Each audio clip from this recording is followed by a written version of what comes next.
est descendu du... Et le Fils de l'homme qui est en même temps où? Est-ce que vous comprenez cette phrase-là? C'est ça, justement. C'est ça que Nicodème est assis. On te dit que personne ne comprend ça si ce n'est celui qui est descendu du... Et qui est en même temps dans le...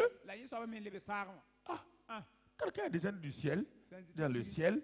S'il est descendu du ciel, il est descendu avec le... Actuellement, il est sur la terre. Il est où? Le royaume des cieux est où maintenant? Est-ce qu'on parle de là-haut?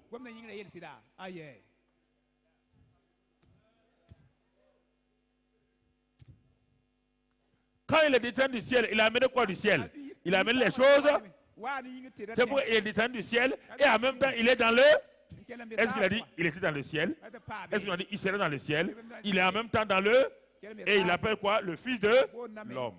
En même temps, le Fils de l'homme. Qui est né d'une femme, mais qui vient du ciel, fils de Dieu, né d'une femme, fille de l'homme. Et il réunit quoi? Le ciel et la terre, en amenant le ciel sur la terre. Il dit maintenant, à son tour, je vais te dire comment on rentre dans le ciel.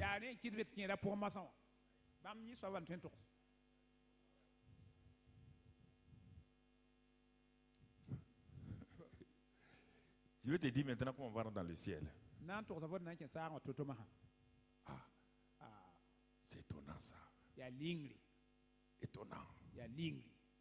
Alors, avant de nous dire de quoi il parle les choses célestes, avant de lire ça, on va aller dans 1 Corinthiens 2. 1 Corinthiens 2.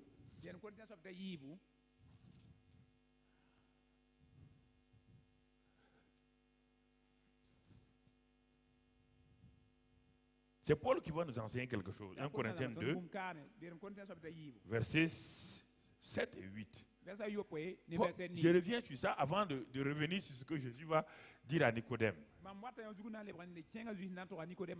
Donc, 1 Corinthiens 2, 7 à 10. C'est Paul qui nous parle ici. Il dit, nous prêchons la sagesse de Dieu. Quoi? Mystérieuse et cachée. Que Dieu, avant les siècles, avait destiné pour notre gloire.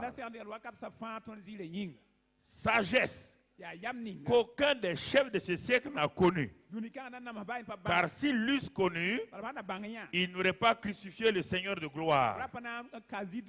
Mais comme il est écrit, ce sont des choses que l'œil n'a point vues, que l'oreille n'a point entendues, et qui ne sont point montées au cœur de l'homme. Ces choses que Dieu a préparées pour ceux qui l'aiment. Paul est notre... Un autre qui a la révélation vient nous parler. Jésus dit, si vous ne comprenez pas les choses terrestres, les choses qui concernent le fonctionnement de la terre, votre vie quotidienne, si vous ne comprenez pas ça, à quoi bon de vous parler des choses célestes? Les choses célestes, ça ne veut pas dire obligatoirement des choses qui sont dans les cieux. Hein? Non. Nous sommes dans le royaume des cieux. Le royaume des cieux est où? Au milieu d'eux. Okay. Alors, si vous ne comprenez pas le premier élément naturel là, comment pouvez-vous comprendre le fonctionnement du royaume des cieux? Le fonctionnement du royaume des cieux est totalement étranger à votre raisonnement. Et c'est pourquoi Paul a compris ça. Et Paul nous dit ici que lui il prêche quoi? La sagesse de Dieu. Il prêche quoi? La sagesse de Dieu. Qu'est-ce que la sagesse de Dieu?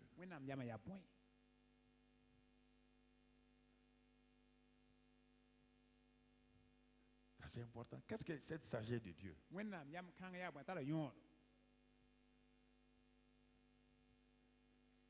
Qu'est-ce que c'est? On ne parle pas de la sagesse comme ça de Dieu.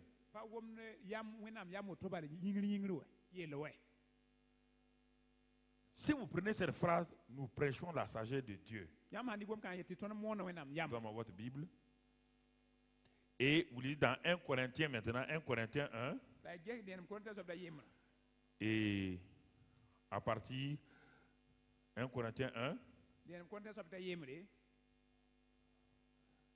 Au verset 18.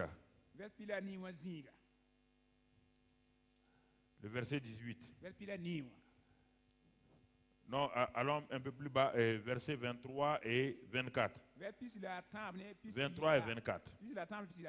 23 et 24. Est-ce que tu peux lire cela? Oui. Nous prêchons Christ crucifié, scandale pour les Juifs et folie pour les païens. Continue. Mais puissance de Dieu et sagesse de Dieu. Ah, ok. Écoutez. Dans le chapitre 2, il dit, lui, il prêche quoi? La sagesse de... Non, la sagesse de qui? Je vous ai posé la question, qu'est-ce que la sagesse de Dieu? Il avait déjà dit ça au verset, ce verset-là. Reprends, écoutez, reprenez le verset encore. Celui que tu viens de lire là. Lis-le. Nous prêchons Christ crucifié. Ok. D'un côté, il a dit nous prêchons quoi? Bon. Nous prêchons là. Et ici, nous prêchons qui? Ok. Mettez ça en équation. D'un côté, nous prêchons Christ crucifié. Nous prêchons la sagesse de Dieu.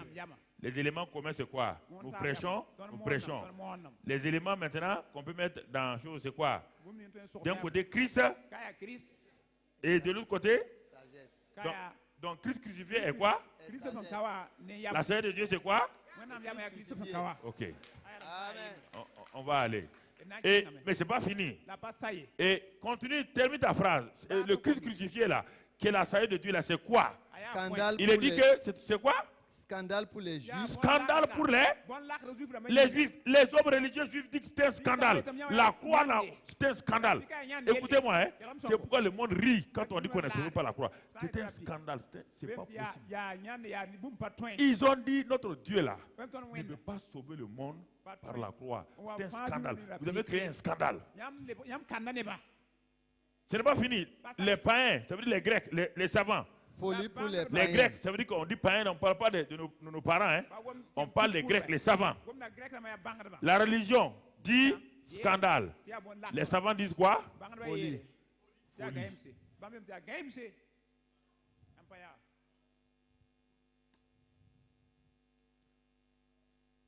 Vous entendez? Les religieux disent c'est un scandale. Dieu ne peut pas sauver quelqu'un par la croix. Ça ne veut rien dire. Ça n'a pas de sens. Les savants disent, ils rient, ça c'est une folie. Ce n'est pas fini. Le troisième groupe, c'était qui? Le troisième groupe, c'est qui? Regardez bien. La croix a été ridiculisée par trois grands groupes. Premier groupe, les religieux. Deuxième groupe, les savants. Troisième groupe, c'est qui? Les politiciens. Par qui? Rome. Rome a dit c'est une rébellion. Parce qu'il veut remplacer César. Donc la croix a été rejetée par tout le monde. Les religions l'ont rejetée. Les savants l'ont rejetée. Les politiciens l'ont rejetée. Les autorités l'ont rejetée. Mais c'est ça qui vous trouble, hein? Quand vous partez parler à une autorité, elle rejette la croix. Vous êtes troublé. Je suis allé voir tel ministre là, tel député, il est qui? Il est ministre. Ministre c'est quoi? C'est un titre. Président c'est quoi? C'est un titre. Il n'est pas mortel, il n'a pas deux yeux comme toi, non? Hein? Et vous êtes troublé par ça. C'est normal.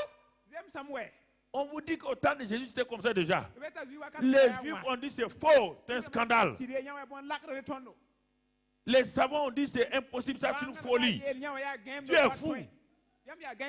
Et César a dit c'est une rébellion. Il n'y a pas de César, il n'y a pas de roi. Il n'y a que César qui est roi. Mais est-ce que vous regardez le point de vue de Dieu maintenant? Qu'est-ce que Dieu va vous dire? Dis le point de vue de Dieu. Puissance de Dieu. Ah, non, mais reprends. Nous prêchons Christ crucifié. Oui. Scandale pour les Juifs. Folie pour les païens. Oui. Mais puissance de Dieu et sagesse de Dieu. De Dieu et sagesse de Dieu. Alors, je vous pose la question. Honnêtement, est-ce que tu crois que on te parle de deux choses ici? On verra ça. On verra ça le vendredi. Je vais sauter sur ça. Dieu dit que la croix est quoi? Puissance est quoi? Mais honnêtement, tu as déjà vu la croix comme ça toi-même dans ta vie? Non. Satan nous fait laisser la puissance, la sagesse, nous dit que pratiquer le jeûne et la prière.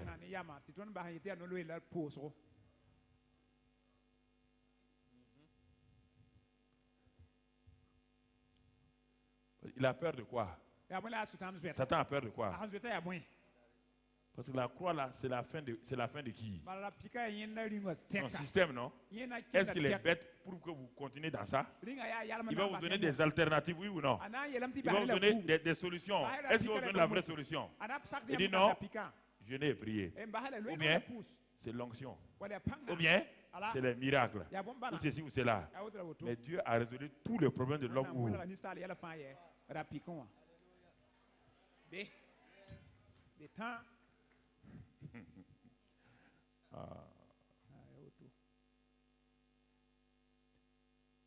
Satan cache la croix. Regardez l'homme de Dieu qui est loin. Regardez l'homme de Dieu. L'homme de Dieu vient maintenant. Il vient. Il arrive. Il va prier pour vous. Tout le monde oublie quoi? S'il n'y avait pas de croix, est-ce qu'il y a homme de Dieu?